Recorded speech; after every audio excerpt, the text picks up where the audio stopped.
All right, got a nice microwave here. I found it in my neighbor's trash, and I plugged it in, and it does work. You can set a time, you can start it, and it is getting hot and cooking. Alarm works, everything's good to go. So why did they throw it out? Well, I'll show you why. Look down here. This button doesn't work, so the door doesn't open. So let's get in there and take a closer look, see if we can fix it. Alright, anytime you're working on a microwave, obviously you want to completely unplug it, and you also want to dissipate the capacitor and avoid the magnetron, the high voltage transformer, all that stuff if you don't know what you're doing, because that is lethal if touched wrong. It can kill you. Okay, so the problem is this guy right here, this little plastic lever. What's supposed to happen is you press the button on the outside.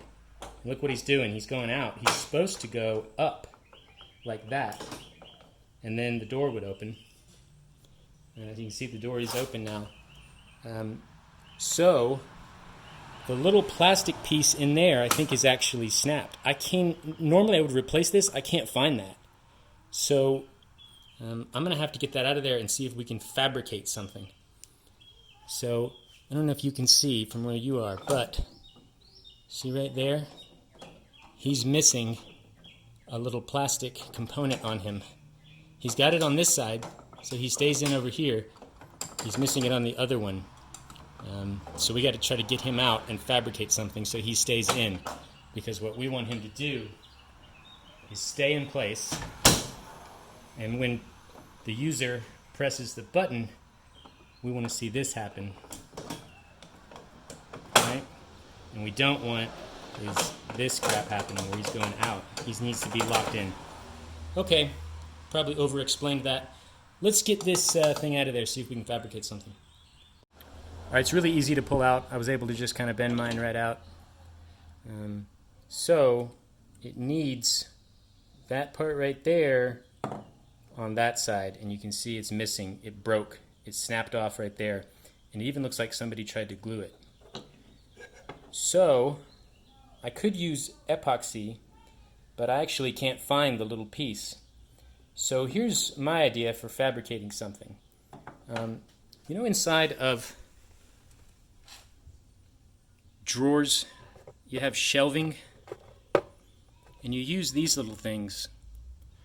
And they go into these little pegs, and then you can place shelves. There's different types. I have a bunch of these. What if I take one of these little pegs, which just happens to be the right size for that thing in there, and I use my Dremel to shave off that little part right there, and then insert one of these so it's poking out like that, thus creating the little peg right there. I'm going to try it. I mean, worst comes to worst, I break this, which is already broken, so let's give it a shot. Alright, first thing I'm going to do is grind off a little bit of that part right there so I can have this flat. I'm going to take off that. So I've got my Dremel here with a nice grinding wheel.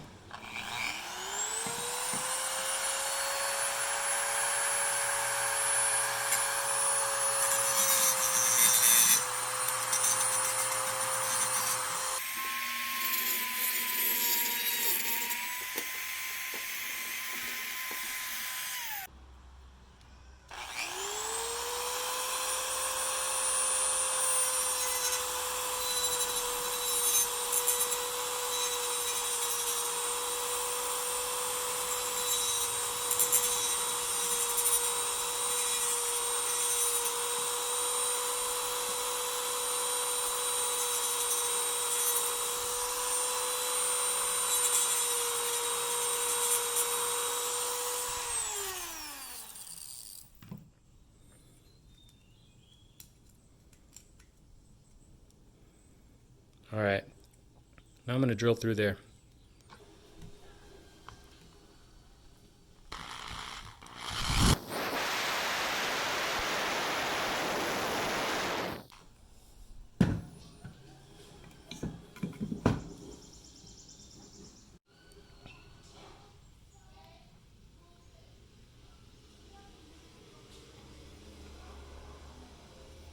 Oh yeah.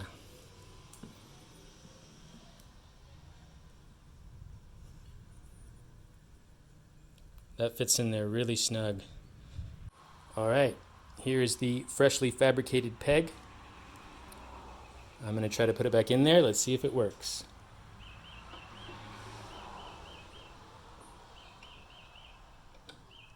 Oh yeah. That's like a glove. All right, let's try to open the door. Oh yeah, that works great.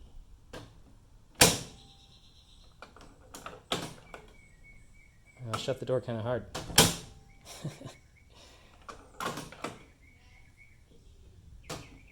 Yeah, that's beautiful. See, this is an example of when you want to get to the next echelon of repair. Any repair shop can order a replacement part. You want to get to that next level, you got to start fabricating your own parts and repairing them by building and altering and modifying them. Because that kind of improvised fabrication, that's a whole nother level. And if you want to become one of those guys where people say, man, he can fix anything. I know this guy, like you can bring him your microwave, you can bring him your car, you can bring him your dog.